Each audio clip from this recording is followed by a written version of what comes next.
everybody. Welcome to Words of Virtue, episode 4. Today, where we are going to be talking about relationships, intimate relationships, parental relationships, friendships, business relationships, all ships that bring vessels together. We're going to talk about all of those types of ships. I am your host, Latoya Watt, and let's bring in our co-host, Miss Holly Fields, and my mama, Joyce Fry. Hey, ladies, how are you Hello. We today? are good. I am good. Hello to you and Holly and to everyone else out there. Hello. How's it going, Holly? How you feeling today? Pretty blessed. It's a Sunday, no work today. Happy, healthy, and so is my family. How about you? Right. That's the best thing. You feel blessed. As long as you're happy and healthy, then what else can you ask for, right? Well, what were you guys' thoughts? When we said we were going to talk about relationships, just on the topic, what was your thoughts when we first started talking about that? When we first said this was going to be our topic, just your thoughts on the topic. My first thought was, relationships. What do you say about relationships?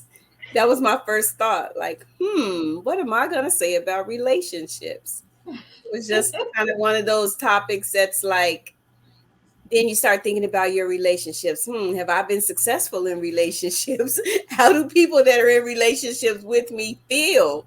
So it was just kind of a multiple of thoughts. Oh, I like that. That's actually good. You said, how do people in relationships with me feel? I asked myself that question before. I guess I really asked myself. I said, I wish I could experience me from an outside party. Yeah. Like, you know what I mean? Experience Yeah. Latoya as Holly or as Joyce or as Mario. Like, I wish I could experience me as an outside party. But what did you think about Holly when we said we're gonna talk about relationships? What were your thoughts? What did you think? My first thought was, wow, I've had a lot. I've had a lot of different types. I should be able to add to this. And then I panicked because I was like, I don't know if I have a lot that I can add from a religious perspective. I'm still working on those. So most of mine have just been forming me as a woman. So it was a lot of a process, kind of like Joyce. It was, okay, I've got this. And then, oh, here's a new aspect I didn't think of. So I'm interested to see where it takes us all because there was a lot that went into it.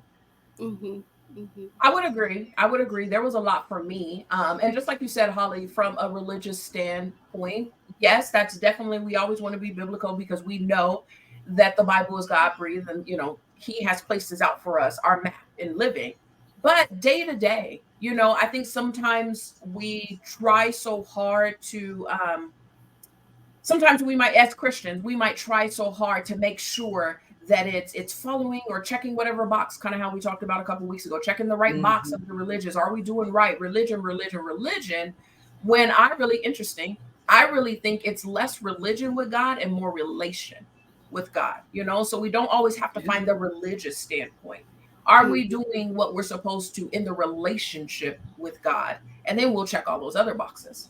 I Good actually have a point. scripture. I'm kind of talking ahead of time, but I actually have a scripture that kind of falls into that. But it's more of a relationship with God, and we need to get out of that religious thought that we have to do this, or it has to sound right, or it has Mm-hmm. to look like everything else we saw before. Mm-hmm. It's a relationship. That's what God wants with Yeah. us.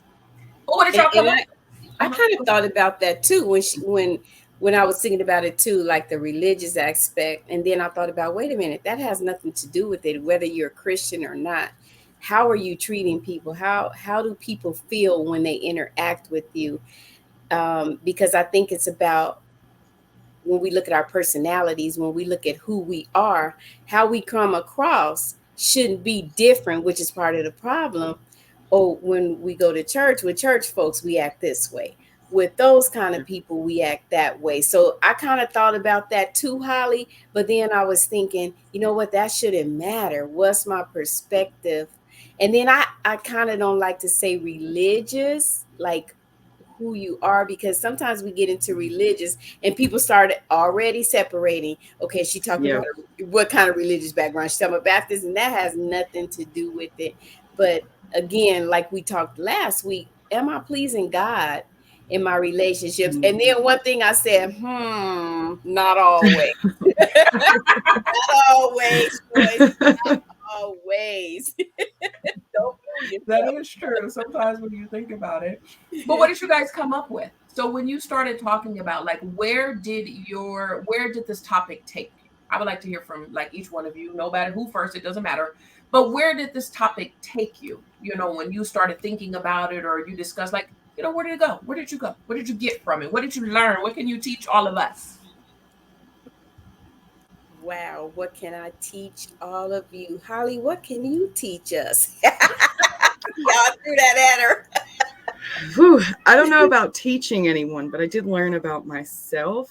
I kind of learned that every relationship, I mean, you know, as a general rule, this person had an impact on me. So this is who I am today because of this person. But I kind of learned that it all connects, even the smallest of relationships that I've had, even if they were horrible or great. So throughout that process of research, I found a lot of it was just being very vulnerable with those around you. Not everybody. I'm not saying meet someone on the street and open yourself up to them and demand they be your friend. But I think that I found being much more vulnerable in my relationships and being open-minded would actually go probably a lot further for me than it has in the past because of a bit of a closed-off person if I need to be. So that was what I learned throughout all of this was everything that I looked at, whether it was articles or forums. Everybody was pretty consistent. And if you're not vulnerable, you can't expect other people to. So you kind of give what you get. I'm 30. I should probably know that already. But, you know, you learn every day, you know, opens up something new. What about you? Yeah. So vulnerability, I like that. So you're saying in order to, you know, have a healthy relationship or have relationship with people that you need to be vulnerable. Yeah, that Okay. was what I found a lot.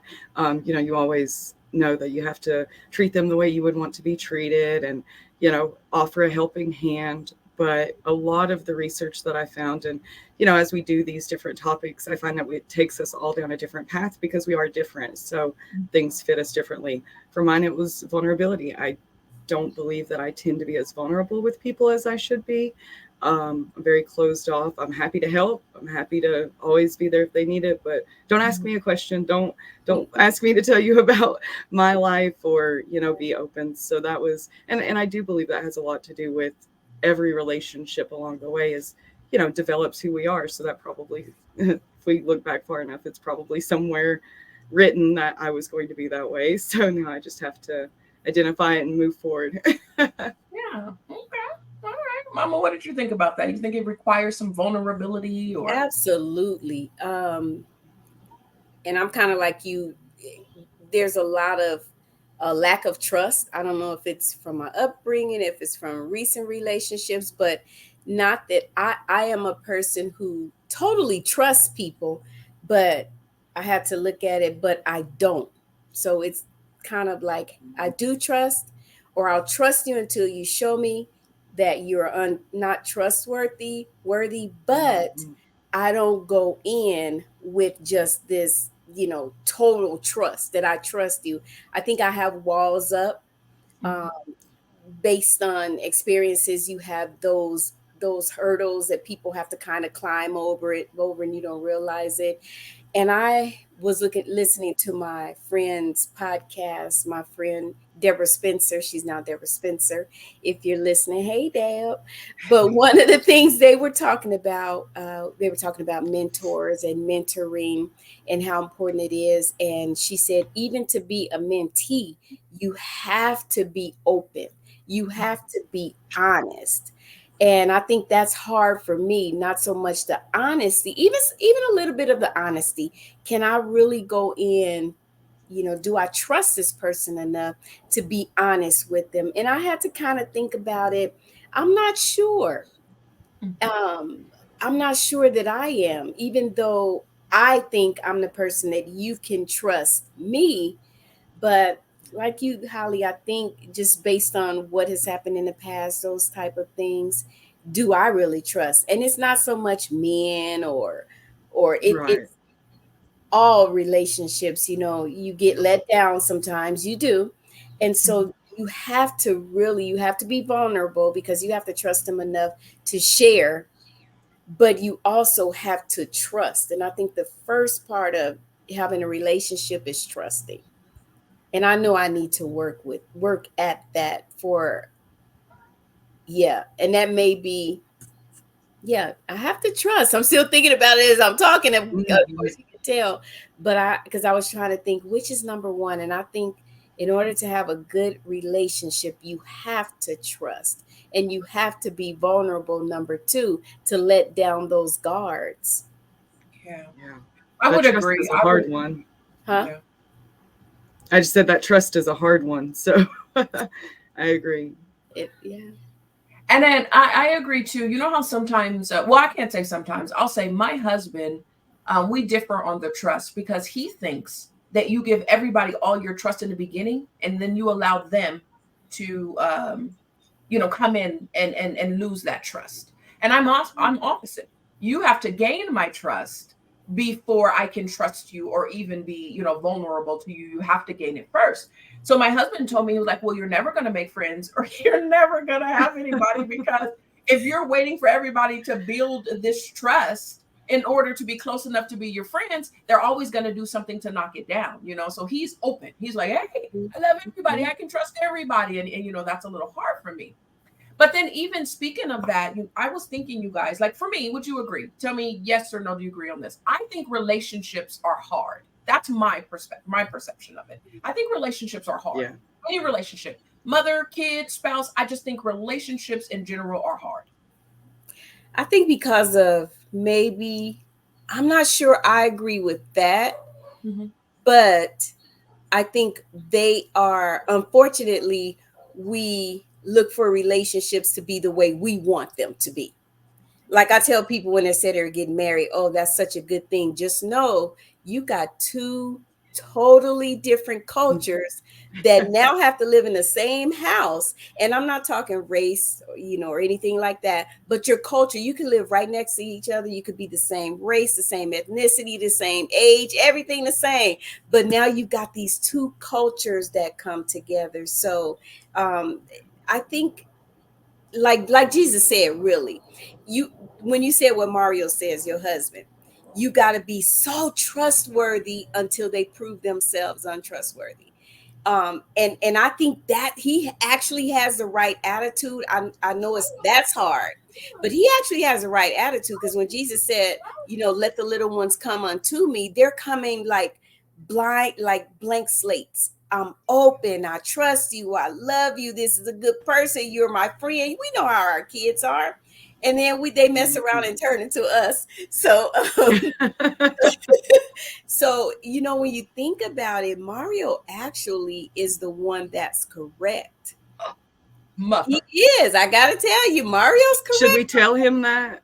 No, let's hope he's not listening, because I gotta tell him. You're my mom. Okay, you're my mom. I gotta tell him, son-in-law, you are right on that. You are right. Just like my cousin Brenda, I used to tell her, I am a protector by nature. So Brenda's so giving and everything, and she would always give. And I'm always telling her, you don't have to do that, and this, that, and the other. And once I really, really started trying to practice being a Christian, where I really understood what you should do, how you should do it, I had to go back to her. We're good and grown now. I've been fighting for this girl all my life, not physically, but And so I had to go back and say, Brenda, you were right and I was wrong. You were right. And she just loved it. But it's so hard to just be open and trustworthy. And I am trying. I am trying to get there.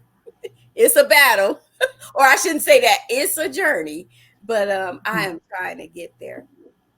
I would agree. I definitely feel that way. For me, the reason why I said relationships are hard, and this is kind of what I thought about. Same with you guys. When I thought about relationships, when it first came to me, and I was thinking like, well, what can you talk much? How can you talk about relationships? What even advice could you give about it?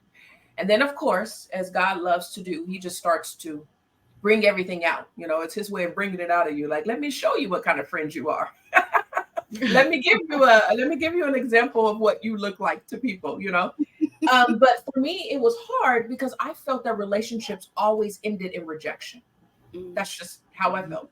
Most of the relationships I have, I felt that they end in rejection. And then I just started thinking more on that, like, well, God, is it me? Because sometimes you're like, if it's you're the common denominator and everybody's rejecting you, maybe something's wrong with the product, right? So then I dealt with that. Well, now it's woe is me. What's the problem? I got to thinking more and more and more and more and praying to more. And what I feel that God revealed to me, I'll kind of walk you guys through how I got it. But at a very young age, I had to learn how to like adjust to different environments. Okay. So I had an environment with my mom. The environment with my mom was like nurturing and loving and safe. It was comfortable. When I tell stories about, as a matter of fact, I'm writing this book, right? Let me put my shot out there.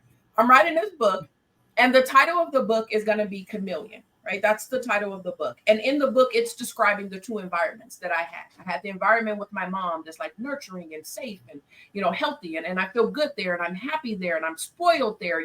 I felt that through my childhood. I got everything I wanted. As a mom now, she spoiled me as a mom because I tried to give my kids what she can give, but not realizing that back in the 70s and 80s, it was cheaper. That's why she could buy me all that stuff. I can't buy all that stuff now. But so this is the environment. I remember walking in the stream and having a dog and, nature and all of this stuff. So this is the environment, and I'm happy and I'm comfortable. Now with my father, I love my dad. Like my dad, I love my dad so much, but then in that environment, I felt like I had to be in survival mode. I felt like I had to step out of myself to adjust and fit my father's side of the family because it was different. It's a contrast. It's much, much different. So I felt that I needed to be in survivor mode, or I had to change who I was to fit in because they're like, oh, you sound like a white girl, or you're too this is what I'm experiencing at my mom and my dad's house, and in my mom's house is regular. Like everybody uses a T at the end. Everybody says door, not dope, or everybody enunciates their words. It's normal. It's not trying to act white. It's normal. But what I learned, going through all of that, and I think that's the reason why I always felt a sense of rejection with people, because I learned to adjust to the people and not necessarily just be myself. Like I should have just been myself at my dad's house instead of trying to adjust or to try to fit in or to try to change who I was. I should have just adjusted it. I'm sorry, I should have just been myself and not been so worried about just adjusting to who it is or to what they were. And then honestly, I didn't even come to this revelation about this when I was in the writing class, because I'm taking a writing class to write my book. And the writer, who was my cousin, she's also an author too. Let me put her shot out there. Yeah, there. But she's an author. And she asked me a question. I want to show her book in there. We can't get it. We ain't got no background. I'm going to have to show it at the end. We're going to show her book at the end. But she is Tamara Coleman, and the title of her book is The Constant Sweetness Within. So I wrote this first draft, and I shared it with her. And one of the questions that she asked me was, which did I prefer? Who was the real person, with my mom or with my dad? Because she said I gave a contrast and I talked about two environments. And then who did I prefer, or who did I feel, the most like myself? And at first, naturally, I chose my mom. Like, oh, my mom, right? Because it just makes more sense. Mm-hmm. It just makes more sense. My mom is who I feel like I am. But then I got to thinking more and more and more, and it's not. It wasn't my mom who I feel like I am. I do feel like I'm in between. I do have all of that bougie, just regular family upbringing, but it's a little hood in there too. We can get down however you want to get down. And I think my problem was trying to separate the two and just being that person. Mm-hmm. So when I'm being friends to people, I was a great friend. I think I'm a great friend. I would think. I don't know, Holly, you could tell me. But I think I'm a great friend. But I think it's because I've always adjusted to the person and then just didn't be myself. So then the moment that they do something that I disagree with and I have to be myself or stand my ground or, give the motives, now I'm a different person. But it's not their fault because I've never just been myself to that person, So that's what I learned in the rejection. It wasn't even necessarily that the person was rejecting me. It's that they were rejecting the version of me they never met. Like they didn't know that side. I've always tried to separate the two when I really just need to learn how to walk in that middle lane. And I think that's why relationships have been hard to me, because I need to learn how to walk that middle lane and not, try to choose or try to conform or try to fit in or try to be the chameleon as my book is trying to, say that I am. But it just really learned. So I learned that. That's what I learned when I started thinking about relationships or even assessing myself and thinking about it. Like, we need to be, the Bible says that we are to love our neighbor. What's the greatest command? To love God with all your heart and all your mind. And the second is to love your neighbor as you love yourself.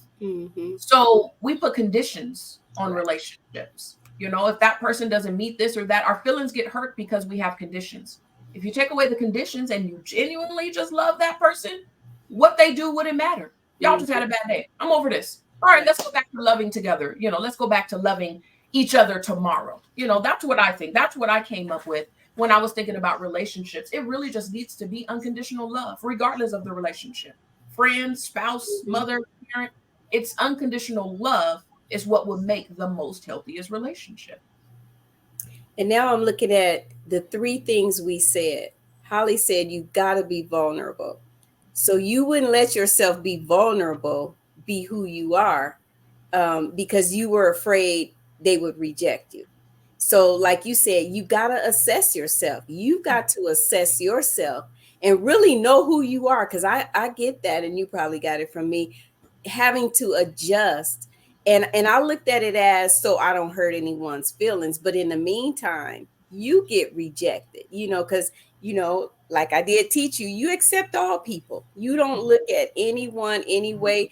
I used to tell my kids, well, you can't afford to criticize or talk about anybody. I said, because in my family, we have a huge family.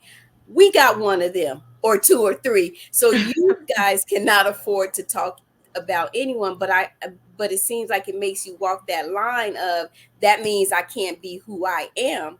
And then that trust. So you got to trust yourself. You got to assess yourself, then trust that you are okay, as well as being okay to be vulnerable. This is who I am. This is who I'm going to be, like it or not. And then you come in with that aspect and you start looking at people like, the Bible tells us, we're not fighting against human beings. We're fighting against principalities. We are fighting against, don't look at those people. And that when I started looking at it that way, I am okay with being rejected, because I have to say, you know what? I'm not going to look at that person. Holly doesn't dislike me. That is that spirit of Satan in Holly right now, trying to use her to make us not love each other, because we're supposed to love our neighbors, like you just said. And if I'm looking at Holly, she always says this, she always does that, she always acts this way, I'm not going to love Holly. And so that's why it's hard. And you want to look at, am I pleasing God in everything I do? Because once you start doing that, the relationships are going to prosper. They're going to be in the right path. You're not going to look at everybody that says something to you. You know how sometimes you're on your job and you go, I don't know why they were treating me that way. I didn't do anything to anybody. Then when you stop looking at it as, oh, that wasn't Toya and Holly, that was that ugliness, that unhuman part of the ugly that wants us to not be together and talk to each other and share with each other and love it with each other and cry for each other and with each other and support each other. So those 3 things, just as we're talking, you got to be vulnerable. You've got to trust yourself and others, and you've got to assess yourself. And that's what really got me. Okay, Joyce, think about it before you get mad. Because, I can have that little short fuse. Is it them, or is it how I'm reacting to what they just said? And the way I'm reacting, is it correct? Or is it just in my mind? That's true. Yeah. Which I think you and I actually talk about that a lot, LaToya, on a day-to-day, whether it's something at work or, I feel like we have this conversation a lot where it's, it's how I reacted, or, oh, well, why was she upset with me? And then we actually sit down and we'll even talk about, well, look, this is how it would look to that other person. And a lot of the time it does help to kind of, back up on that. And it's, I know at least for me, it's helped a few of those situations. But I think it also kind of goes into, assessing yourself. One of the first things that they tell you in therapy is, before you can have a healthy relationship with anybody else, you have to have a healthy relationship with yourself. You have to love yourself. And I don't mean, being cocky and confident and I'm the best and I'm too good for the world.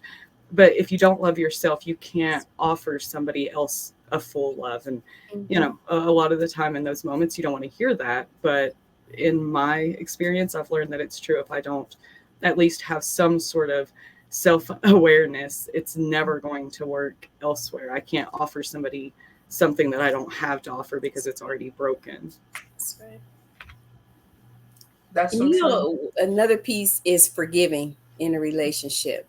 Absolutely. You've got, and I think the best part of forgiving, or when we're talking about relationships, you got to forgive the past, even if that person is, because usually our relationships suffer because of people.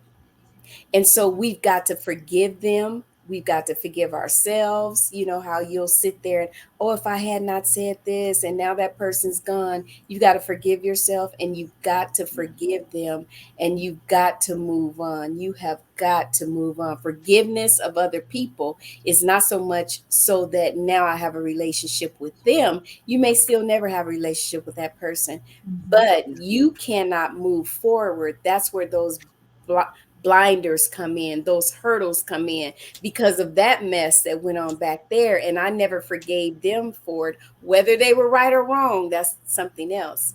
Now I can't move forward because I'm still looking for that hurt or that harm or whatever it is. A grudge only hurts yourself. Yep. Definitely. Absolutely. And I think even more so, take a step above the forgiveness. If you truly love everyone, like with an unconditional love, you'll never have to forgive. You know what I mean? If everyone would truly, truly love, if we truly, truly love, even when people do stuff to you, if you love them, that's unconditional. And we all know we've been in some relationships where we didn't have some boyfriend, some baby daddy, somebody that did something that they should not have done. And the next day you're loving them again. That's unconditional. It's because it's unconditional. That's how we should be with everybody. If that person step on your toe, throw something at you, backstab, no matter what it is, the love should be so conditional. Just think about if God's love was conditional for us. Just imagine that, where we would be or how things would be. But I do think forgiveness is important, but I'm just saying even a step above that, let's love unconditionally so we don't even have to forgive. Like offenses, we don't wrestle against flesh and blood. So let's stop with the offenses. What are we offended about? Right. You had a bad day, I had a bad day. Let's get over this and love tomorrow. You did this, you did that. Let's get over and love tomorrow. Because we all have done it. I know that I have. I done had some baby daddies that did some stuff. And the next day I'm loving them. Empathy goes a long way. You said what? Empathy goes a long way, and understanding that they had a bad day also. It can, seeing it from that other side, being empathetic. If you don't have that, then there really isn't anything. And we love the person. We obviously know who they are, and that, my husband and I, we are total opposites. But I knew when I said I do and I married him that he was going to annoy me and I would annoy him because you don't love a person that's exactly like you. You don't, make friendships with people who are exactly like you, because that's just befriending yourself. You don't learn anything that way. I think forgiving them and just accepting it and moving on goes a huge way in that, because otherwise you wouldn't love them. You go into it knowing that something is going to tick that little pet peeve box of yours. So, and the first year of marriage was hard accepting that one, but I've learned. Yes, we know how I'll say the first 5 years of marriage. Yes, I thought Willie and I were alone in that. Not at all. I've been married for 13 years, and I'll say that there's always. I heard somebody say one time, they were married 40 years, and they asked the gentleman, they said, what's the secret? I think it was 50 years, but it was quite some time. And they asked the gentleman, what's the secret for you being married that long? And he said, because neither of us ever fell out of love at the same time. And that really stayed with me, because you're going to have your moments.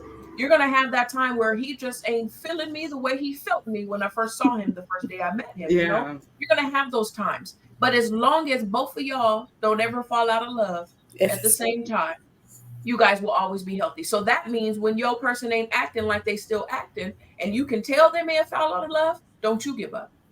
You hold on to that relationship, because there's going to be a time that he's going to need, or she is, however it works, whoever's at the moment, but there's going to be a time. And I think that works with all relationships. When your kids get on your nerves, stay in love with them. You still love this. That's still that little doodle bug when he was 5 years old. Now that he's 13, get on your nerves.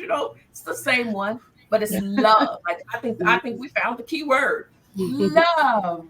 Yeah. I know one of the ladies I used to work with, she said she was about to get married, and they went for counseling before they got married. And she was telling me, she said one of the things that just threw her and it just stuck with her is that the minister said, regardless, I know you hear you have to give 50-50, but she said, no, each person should be giving 100%. You can't, just because your other is giving you 20%, well, I'm only going to give him or her 20% because that's all. No, you still have to give 100%. So in relationships, it's about what you put out. What am I putting out to have a successful relationship? Now, I'm not talking about abusive relationships and things like that, Right. but all relationships can be healthy if you give your all, let some of those barriers down in a healthy relationship. And then, believe it or not, that other person is going to give more too. They're going to try to match you because the way you make them feel. So everybody's got to give 100% at all times. You're going to have your lows and you're going to have your highs, but you've got to make it your effort to give that 100%. And I kind of want to just add to what you said too, when you said, and not being in an abusive relationship. And I think that's important because we are talking about love. We are talking about unconditional love, but boundaries are important. Okay, like absolutely. We're not talking about this man doing you wrong, not coming home and pop you, or even if he ain't pop you, he's verbally popping you with his words, because that's unhealthy. Yeah, that's toxic. Yeah. We're not saying that you need to love unconditionally there. You need to love yourself at that moment unconditionally, right. Get you to a safe place, right. And allow him to get whatever he needs to get together, because if it's meant to be, he'll get his stuff together and he can come and find you.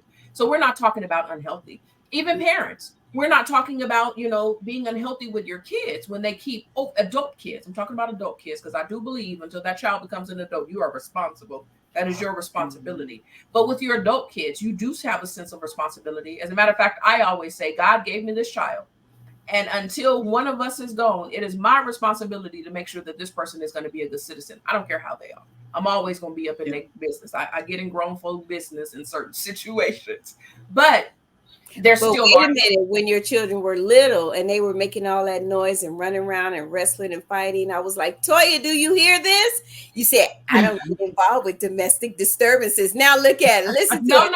That's a difference. I still don't get involved in domestic disputes. That's what I used to tell them, because this is domestic. That's you and your brothers. I don't get involved in domestic disputes. You guys figure it out. As a matter of fact, JJ is in town and Austin has my car. And JJ wanted to use the car. Usually JJ uses it. So when they were arguing about the car, they were saying when they were arguing about the car, they were like, no, Mama, I could use the car. They're going back and forth. And I got on the phone and I said, I don't get involved in domestic disputes. Don't wreck my car and be safe. Yes, figure it out. Don't get involved. So long story short, Austin kept the car and JJ went and rented a car. I don't have nothing to do with that. But I do get in grown folks' business. And when I say that is, I don't care if you're 27, 25, or 21. I'm going to step in and tell you if I see that something ain't right. I'm all up in your business. Relationships, I don't care if it's your girlfriend, your boyfriend, I don't care what it is. I'm in your business. I'm always going to be. And you don't have to take it. I'm not going to force it down your throat, but I'm always going to tell you my opinion. There's never not a moment that you would say, I wonder what my mama think, because your mama going to tell you if you like it or not. I'm always going to be in your head. I'm always going to have something to say. So, yes. And that's loving your neighbor as you love yourself. You're going to sit there and say, okay, Joyce, was that right? Do you need to do that? Think about it. Of course, we're going to pray about it, but Joyce, you don't need to do this. Joyce, you don't need to do that. So you're loving them as you love yourself. Exactly. But yeah, so it's very, very, very important. Whenever you're seeing, or if ever you're in an unhealthy relationship, we're not talking about that type of unconditional love. get help. Yeah. Get help. You know, reach out to Be friends. safe. Reach out to us. You know, if there's ever an issue or problem, always get help. But we're talking about the unconditional love that because he didn't put the toilet seat down, or he didn't fill up your gas tank, or he didn't take out the trash. Y'all, I'm telling all my issues that I used to get mad about and be ready to divorce.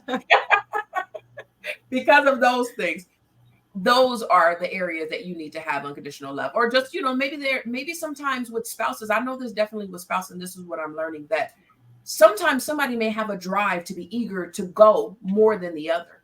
And it's important to not leave that other who isn't. You keep on your drive, you keep going where you're going, but don't leave them, you know. And it's because it's going to work either way. Sometimes it's you, sometimes it's them.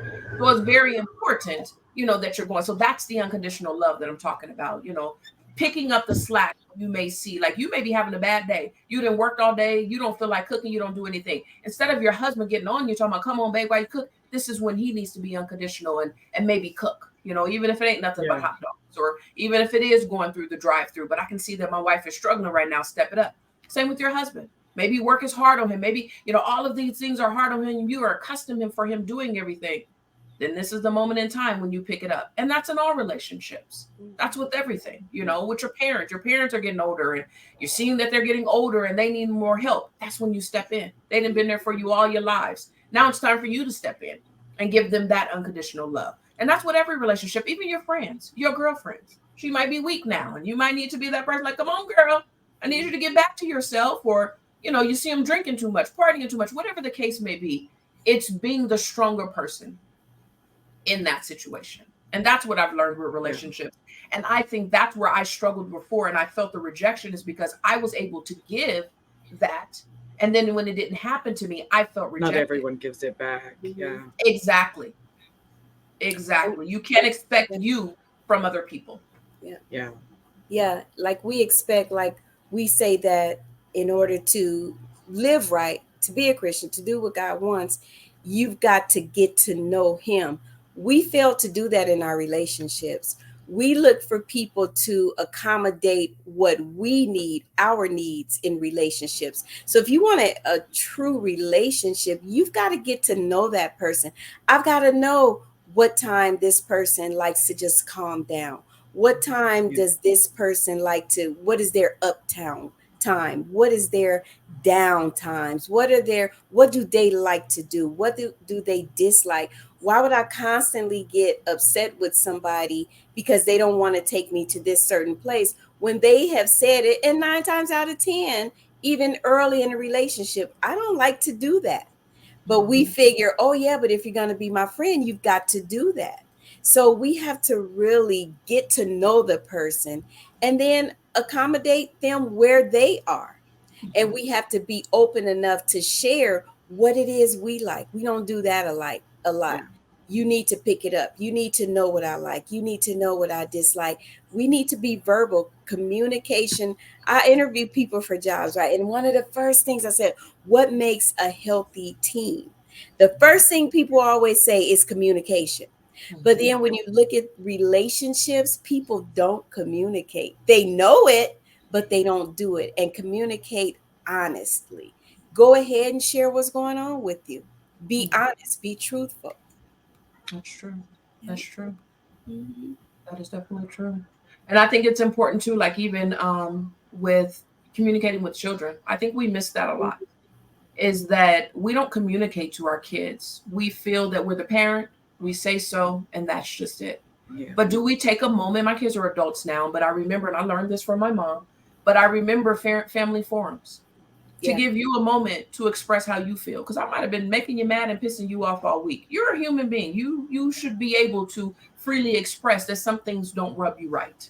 You know, you should be able to communicate. So I think that's important. Like you said, communication. We really need to communicate. If we do something wrong, we need to be strong enough and love our children enough to say, hey, I'm sorry. Yeah. You know, we need to be able to help them heal as they become adults. If they bring something back to you, well, Mom, I feel like everybody got cereal and I had to eat bread for breakfast. And you know good and well you gave them all cereal. But if his perception is he only had bread, we need to take a moment to apologize for you experiencing that, because something happened that you feel that way, even if it is just your perception. What was going on in that Yeah. moment of time that you're perceiving that you're getting less than everyone else? So I think it's communicating, it's being strong enough to assess yourself Yeah. and to love that person enough to help them heal through what they need to heal. I think it's a lot of that. So back to my original statement. Relationships are hard. Yes, they are. Because it requires a lot of you. It even requires self-reflection. Like it really requires you to be good within yourself, to love yourself enough. I don't think you can have a great relationship with anybody. No person, no intimate person, I don't care who it is. You can't have a good relationship unless you have a relationship with yourself, and meaning loving yourself enough. Yeah. When I think some of the hurtful areas or the rocky areas in relationships are in those places that we don't love. Like me always feeling the rejection. Well, it's because I've been feeling that for a while. I didn't get healed from that. So every situation is not a rejection. This is just not what it wasn't meant to be. Right. You know what I mean? Like it's not always a rejection. This is just not the relationship you were supposed to have. This is not where you were supposed to be in. So why are you hurt or whatever? There's 8 billion people in this world. This happens to be one of the 8 billion that you don't talk to every single day. But it's not rejection. It's not hurt. This is not your circle, And what do they always say? I think I'm going to get it wrong. But what they say, friends are in seasons. Like, they have, sometimes they're a lifetime. Sometimes they're a season. Have you guys heard that before? Sometimes it's a moment. Like relationships are, they come in different times. Sometimes it's just a season. Is it the season? Is this that season? People are in your lives for a reason and for a season or a season. So we get into it and we think it's lifetime. Like I tell my grandson, look, you're given, I know these are your friends in high school. I know high school is do or die. I'm going to be friends with these people for the rest of my life. I said, look at everybody around you. How many are still really friends with those people that they wanted to ditch school with? Or how many are still your friends? So you have to realize you always have to make choices for you. Yes, you stay in relationships and you thrive in relationships and you help the people you're in a relationship with to thrive. But you've got to think about the long run. And you've got to always think this person is in my life for a reason or for a season. And it could have been just a short time and you lost that person. Well, that person, you lost them. You have to look and say, okay, God, what did that mean? Why were they there? What do you want? Every situation, especially when you think it's negative, you have to really go to God and say, what do you want me to get out of that? Well, that happened to your friend at his young age, at your young age, because you needed to see whatever it is God needed you to see. And you needed to know you needed to come to me for healing, for understanding, for guidance for the next time. So everyone in your life, and I think that helps us get over rejection. Everyone is there for a reason and or a season. And that's it. That's all. We can't change it.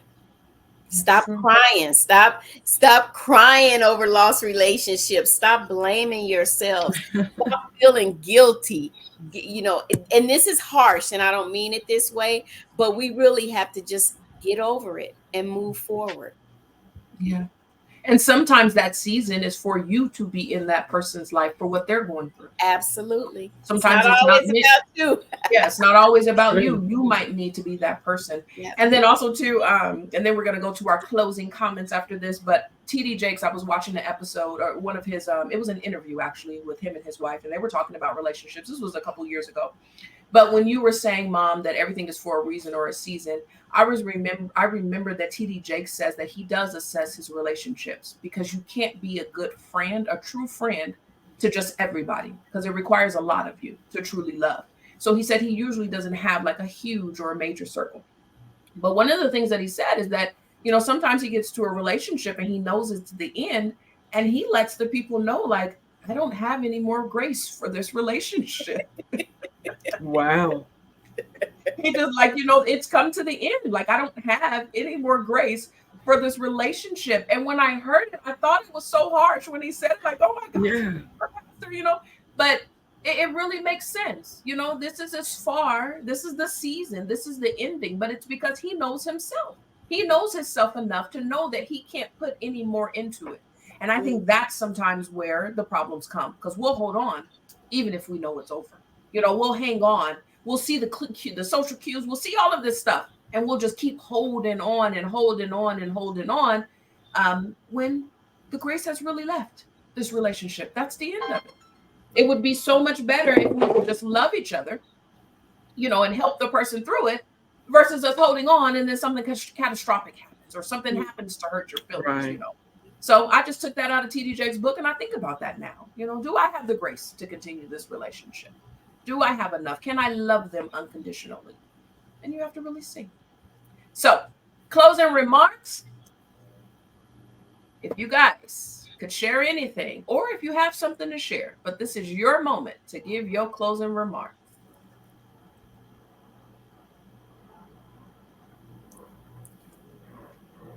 Forgive. Let the past go. Don't think about it. Be okay with being vulnerable, opening yourself up, because that's only reaching out for help, just as though you would help others.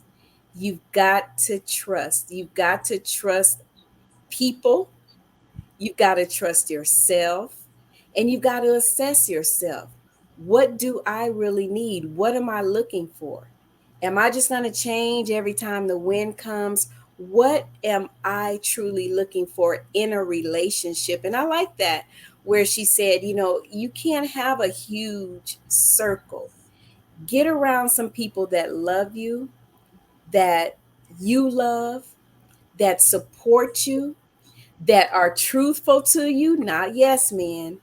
And then just love people as you love yourself, knowing that is not the individual that is really coming at you. Really know what is it that's driving this terrible relationship, and always, within everything, always make sure you are safe. You can, when you're assessing yourself, when you're in an abusive relationship. There are enough movies around, there are enough stories around, there's an abusive relationship, even the smallest things. And I just say there, be safe. Keep yourself safe, keep your children safe. And there's so many places that you can reach out to. Google it, contact us, whatever it is. Stay safe, stay healthy, and love your neighbor, which is everyone, as you love yourself. And treat people as you want to be treated, and as you have identified that they want to be treated. I love that. Love that. Yeah, Holly. I really like that. So mine is actually going to build off of what Joyce said. The whole time we've been talking about having, love for each other and loving each other unconditionally. But what you're allowed to accept for yourself, and that you need healthy relationships and healthy boundaries. So while it's scary, make sure that you actually advocate for yourself. And if you can't, there are resources and people out there that can help you do that, so that you can get healthy relationships. I love that. I love that. And I will say, I'm going to close it out with 1 Corinthians 13, 4-7. And it is, love is patient and kind. Love does not envy or boast. It is not arrogant or rejoice at wrongdoing, but rejoices with the truth. Love bears all things, believes all things, hopes all things, and endure all things. I think that is the best definition of love. I think it's important to love yourself, to really get to know yourself, to take time to assess yourself. And if you're feeling that relationships are how I felt, that they were always rejection and they were always failing, take a moment to assess yourself. Take a moment to look at you and see the areas that you may be weak in, things that you may be struggling in, things from your childhood and things from your past. Just as I said, I was able to learn why I wasn't a good friend, because I was looking to fit in versus just being my authentic self. So assess yourself, love yourself, and the love will begin to pour in. Because if you love God with all your heart and all your mind, and you love yourself, you're naturally going to love your neighbors as you want to love. Okay? So I love you. We all love you, and we cannot wait to see you again. Bye. Thank you for watching. Bye. See you soon.